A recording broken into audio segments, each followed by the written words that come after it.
I am reviewing the first physical ARC copy of a book that I have ever been sent, and it is The Haunted History of Invisible Women.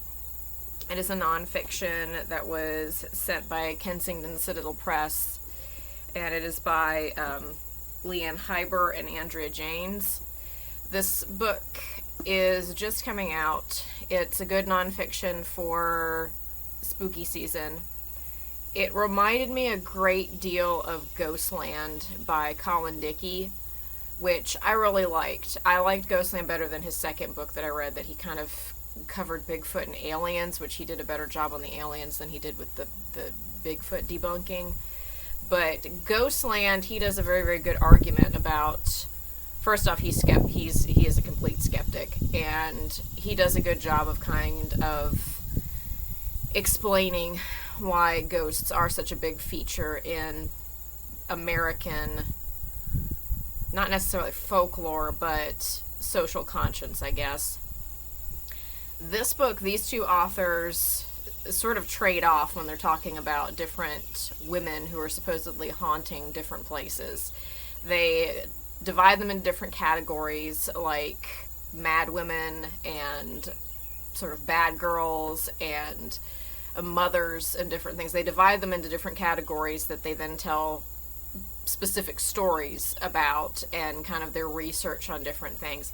This one is not as skeptical as Dickey's book was.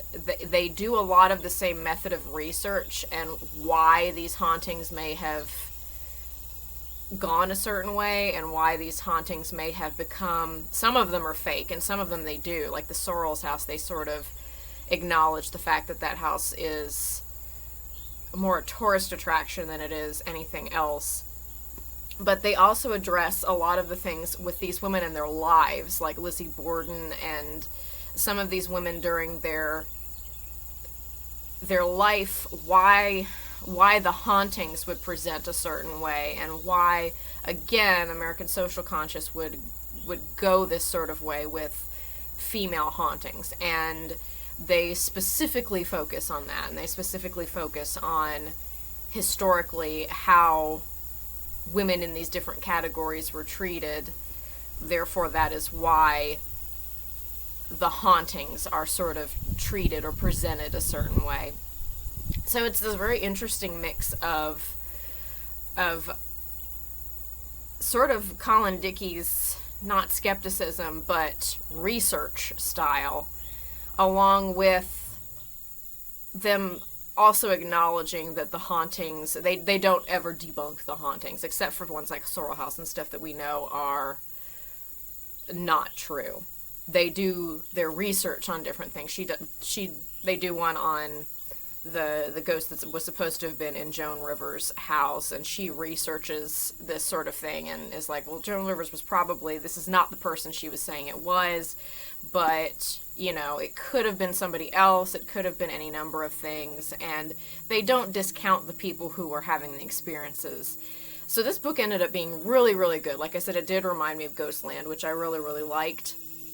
And again, I'm a big nonfiction reader anyway, so this was something that I had a lot of interest in when I just even sort of saw it, that it was going to come out and be a book. So I was thrilled when Kensington offered me an ARC copy that I, again, read in like 2 days when I actually sat down and started reading it. So this was an excellent, excellent book. If you like your ghost stories a bit more true, and you like your ghost stories a bit more researched and analyzed in a sociological way, this was a really good book. I also am going to be participating in a fall reading challenge that it has 9 categories, and it goes from September through November.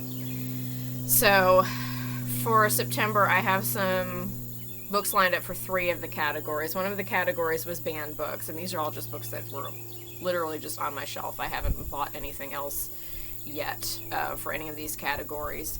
But the banned books, Catch-22, which I've tried to read before, but it just has such a weird style that I never got into it. So I'm going to try to get through Catch-22, which I know is a banned book, or has been a banned book, that had a whole Supreme Court case with it.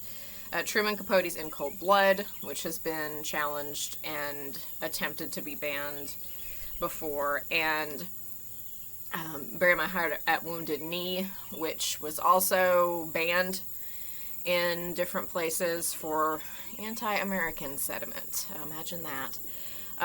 When it comes to this nonfiction. So those three are banned books that I am going to be trying to read this month. Another one of the categories was a murder mystery. Or I think it was just mystery book. It wasn't murder mystery. It was just mystery book. So I'm reading Number One Ladies Detective Agency, which I think I read a long time ago and liked, but I can't remember any specifics about it. And The Guest List, which has been on everybody's sort of mystery book list for thrillers for ages.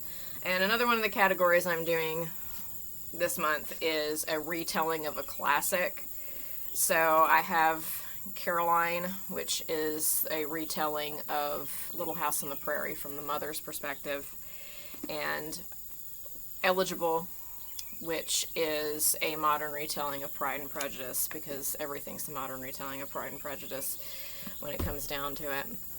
So those are the first three categories, and I'm going to try to cover those categories in September, and then move on to the other ones, which were all very fall related. A lot of them are very fall related and different things. So that is my lineup for this month, and I still have some other book lists and other things that I'm trying to do, but it just seems like there's a lot of reading for September, and being that I'm back to work full time because the school year started, it's not as much time to read, so it just seems like I'm not going to get as much done as I anticipated.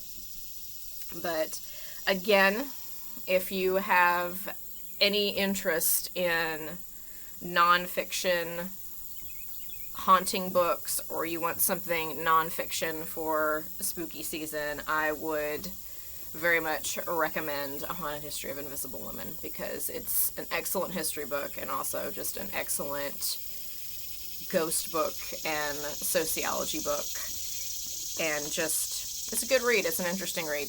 Both authors are very talented, and both their sections are equally well written.